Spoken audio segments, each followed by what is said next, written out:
તો આ તરફ સાબરકાંઠામાં પ્રાંતિજ બાદ હવે હિંમતનગર નગરપાલિકામાં પણ વિવાદ સર્જાયો। પાલિકામાં સમિતિઓની ફાળવણી દરમિયાન કોર્પોરેટરનો વિરોધ જોવા મળ્યો। સિનિયર કોર્પોરેટર ગોવિંદસિંહ રાઠોડે સામાન્ય સભામાં વિરોધ કર્યો છે। જિલ્લા ભાજપ મહામંત્રી ધારાસભ્ય અને પૂર્વ ધારાસભ્યના લોકોની ગોઠવણનો આક્ષેપ છે।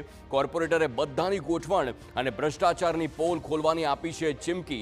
એક બાદ એક વિવાદ સામે આવતા ભાજપ સંગઠનમાં હડકંપ મચ્યો છે। બિપિનભાઈ ઓઝાના માણસ અને પ્રજાપતિ એમના સમાજના નટુભાઈ ઓઝા ગોપાલભાઈ અને બેઓને ખાતા આપી દીધા। ધારાસભ્યના કલ્પિતભાઈ અને અમૃત પુરોહિત એમને ખાતા આપી દીધા। રાજુભાઈ ચાવરાના રાજુ દેસાઈ અને એક બીજાભાઈને સેટ કરી દીધા। ઈવાની ટીમને સેટ કરી દીધા। મેં તો એક સફાઈનું કામ માટે એક સારું હિંમતનગરમાં સફાઈનું એક અભિયાન ચલાવવું, એક સારું કામ કર્યું, એના માટે હું માગણી કરી હતી।